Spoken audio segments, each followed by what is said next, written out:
Olá, meu nome é Elimar Gomes, eu sou dermatologista e sejam muito bem-vindos a mais uma aula dos cursos online do GBM. Gostaria de parabenizar o nosso presidente, Dr. Flávio Carvazan, por essa iniciativa e agradecer a Merck Pfizer pelo patrocínio de realização deste curso.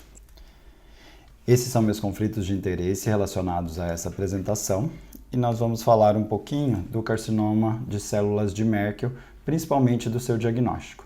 Nós sabemos que no universo do câncer de pele, 70% das lesões são de carcinoma basocelular, 20% são de carcinoma espinocelular e de 5 a 10% são de melanoma.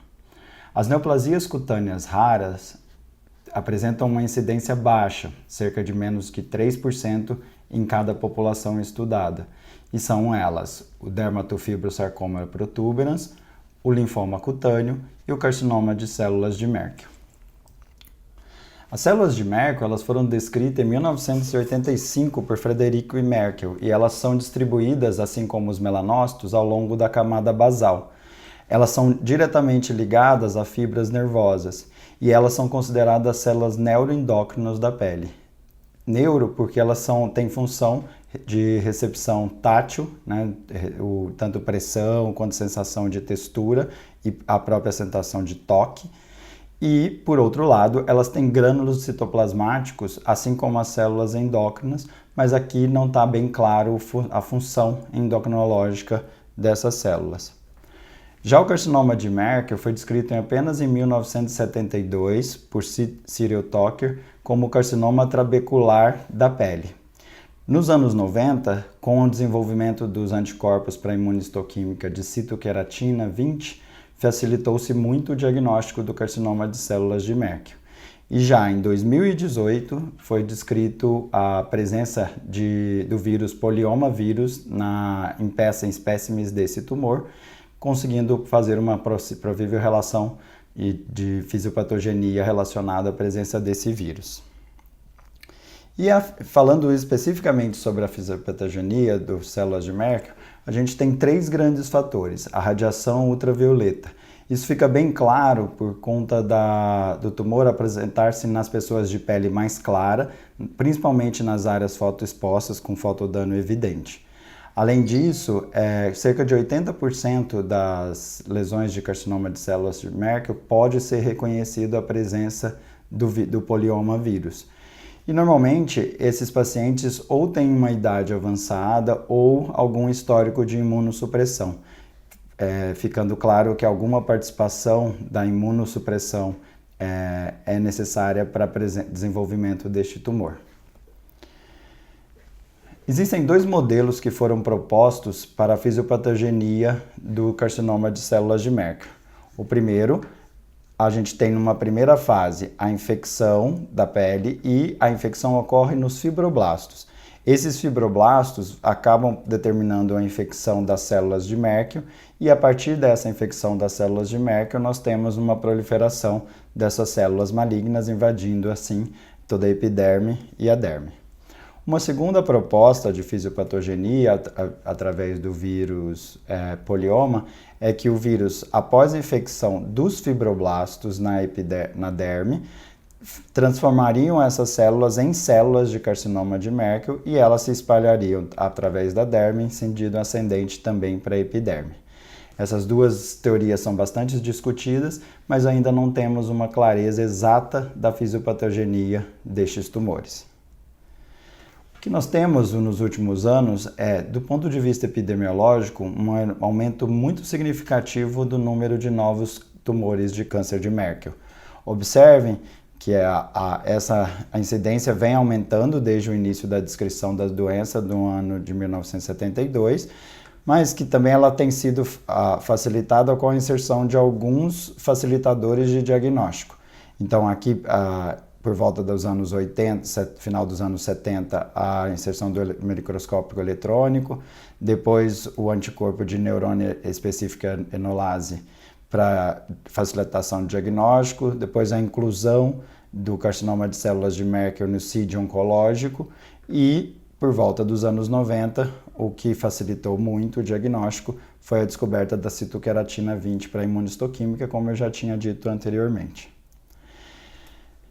Nesse levantamento do CIR americano, num relato de 3.800 casos entre 1976 e 2016, nós observamos 65% desses casos ocorrendo em homem e 95% ocorrendo após os 60 anos de idade.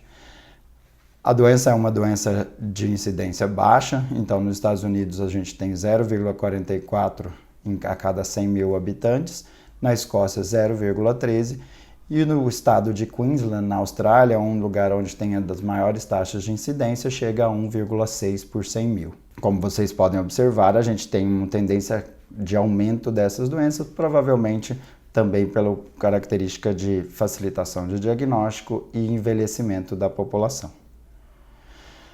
Não é fácil suspeitar de um carcinoma de células de Merkel. O diagnóstico clínico é difícil, na grande maioria das vezes o médico é surpreendido pelo diagnóstico histológico, porque esses tumores se apresentam como tumorações ou edema firme na pele, indolores e de crescimento rápido e progressivo.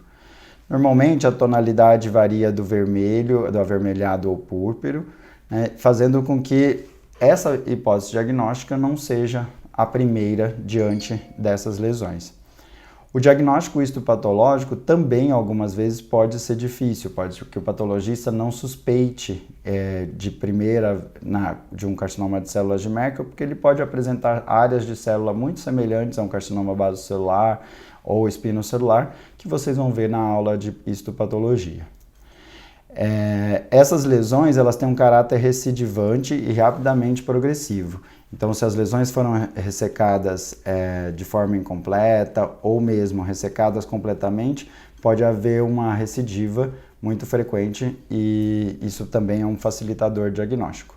Mas o ponto é que essa é uma doença totalmente desconhecida pela população e, além disso, pela sua raridade, muitas vezes é esquecida pelos médicos, tá? Para conhecer um pouco melhor os achados clínicos, eu vou passar alguns dados para vocês deste estudo que estudou as características de 195 pacientes com carcinoma de células de Merkel. E esse estudo, ele desenvolveu como a gente tem um ABCDE do melanoma, ele sugeriu um AEIOU para o diagnóstico clínico do carcinoma de células de Merkel. Nesse estudo, 89% dos casos tinham 3 ou mais achados do AEIOU, que eu vou apresentar para vocês agora. O A é de assintomático. Nesse estudo, 88% dos casos de carcinoma de células de Merkel não eram dolorosos. O B é de crescimento rápido. O E é de crescimento rápido. Nesse estudo, 63% dos casos de carcinoma de células de Merkel apresentaram um crescimento rápido nos últimos 3 meses. O I é de imunossupressão, tá?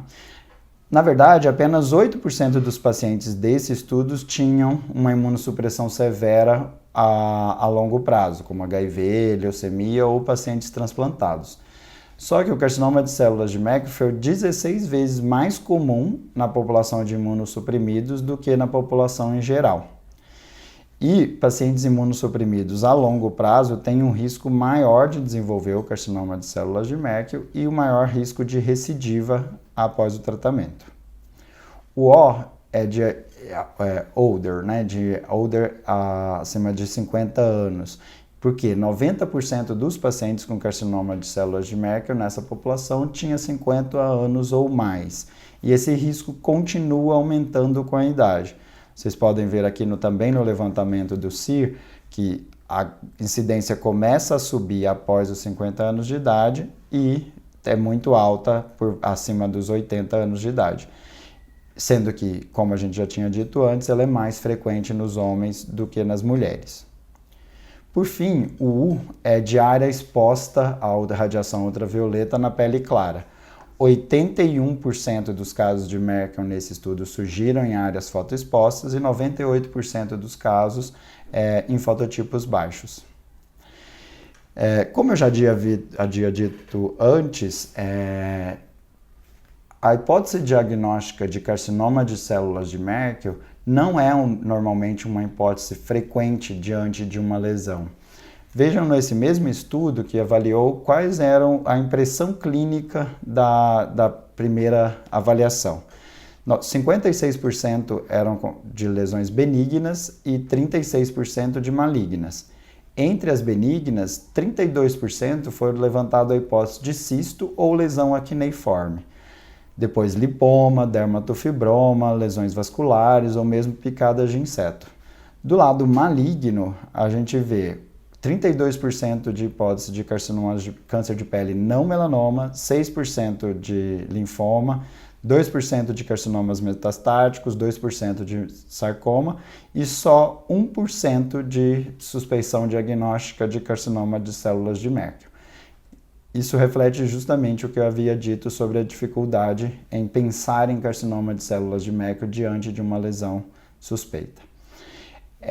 Outra coisa que a gente tem que saber é a localização mais frequente dessas lesões. Nesse estudo, a lesão primária foi vista em 86%. Por outro lado, até 14% dos casos apresentavam apenas lesão linfonodal sem a lesão primária evidente. Tá? Em relação à lesão cutânea primária, 29% dos casos apresentavam essa lesão em cabeça e pescoço, 24% nos membros inferiores, 21% nos membros superiores e uma porcentagem menor em troncos glúteos e um caso descrito na região genital.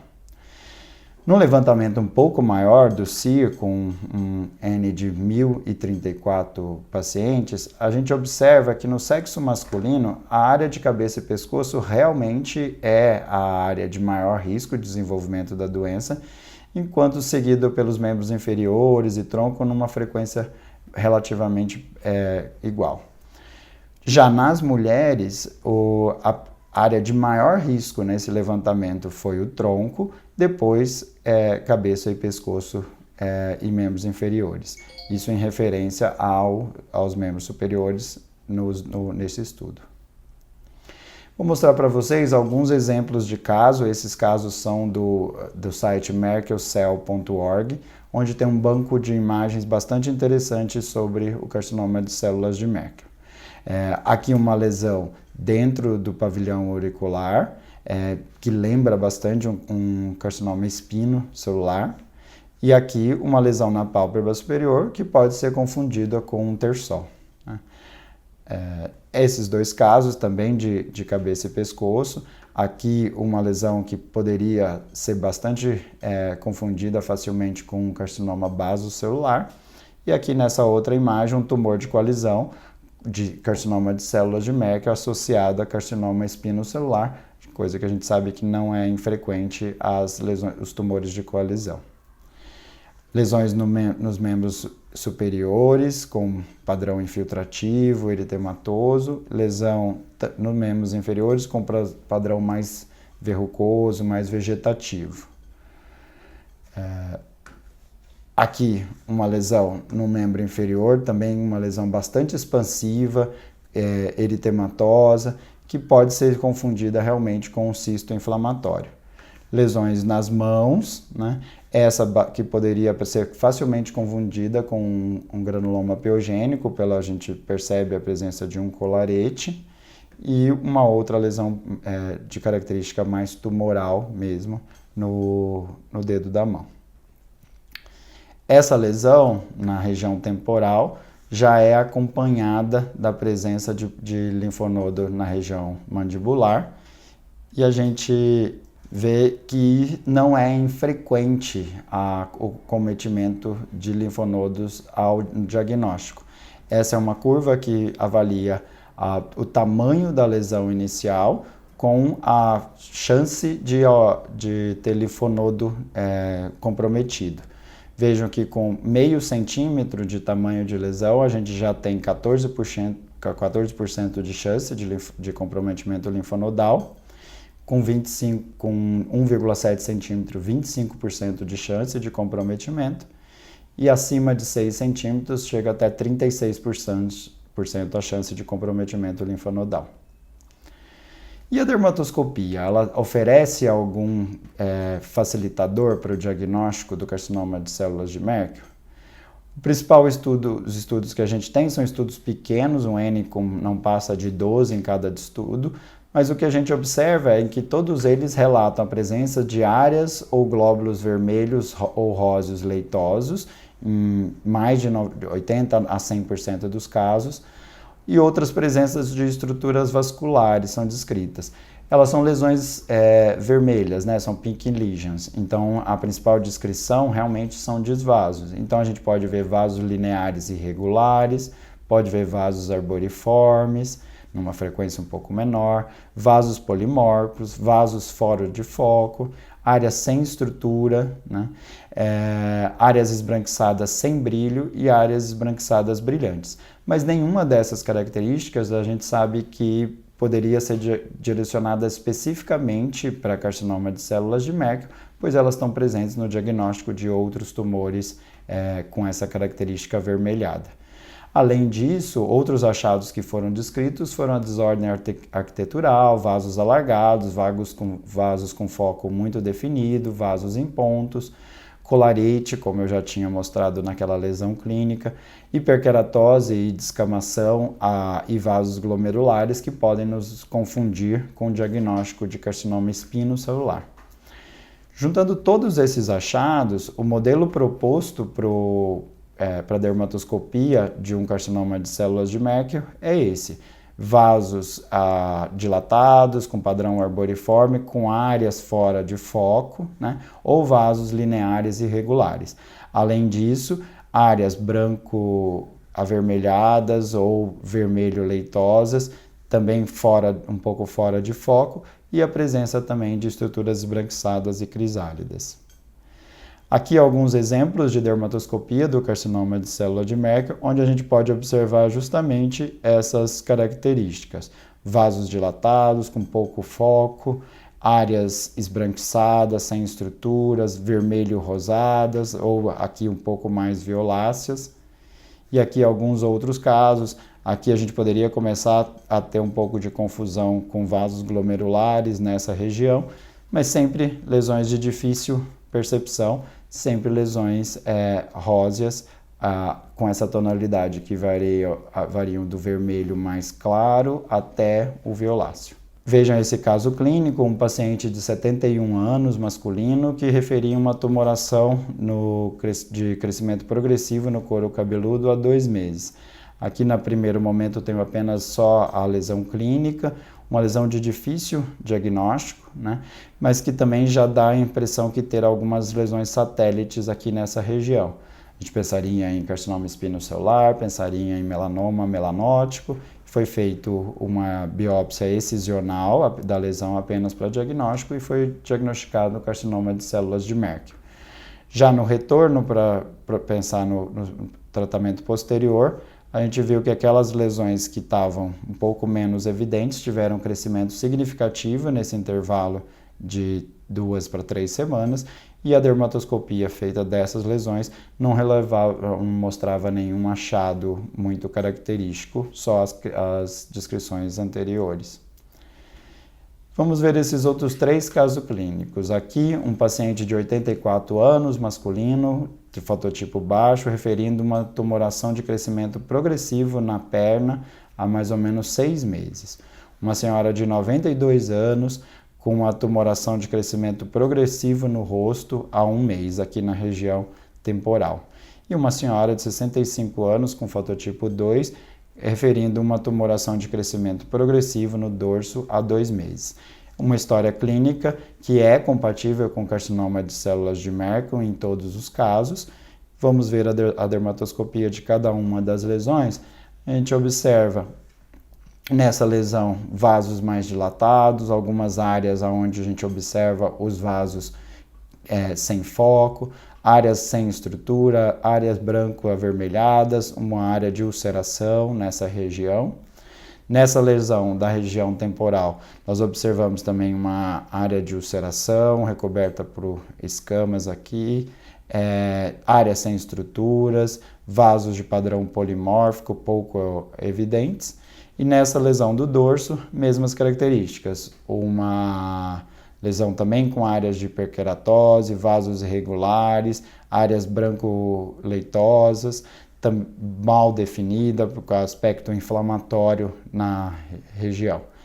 Provavelmente aqui vocês fizeram as suas hipóteses diagnósticas para cada uma das lesões, mas certamente a gente deve incluir a hipótese diagnóstica de carcinoma de células de Merkel nessas 3 situações. Mas depois da remoção dessas lesões, a gente teve um diagnóstico nessa lesão de um carcinoma basocelular nodular, nessa de um carcinoma espinocelular e nessa de um melanoma melanótico. Sendo assim, eu gostaria de chamar a atenção para vocês que realmente o diagnóstico de carcinoma de células de Merkel é um diagnóstico difícil, mas que deve ser pensado diante de qualquer lesão eritematosa de crescimento rápido. Espero que tenha ajudado vocês com o diagnóstico de carcinoma de células de Merkel e mais uma vez eu agradeço ao GBM pela realização desses cursos online. Obrigado.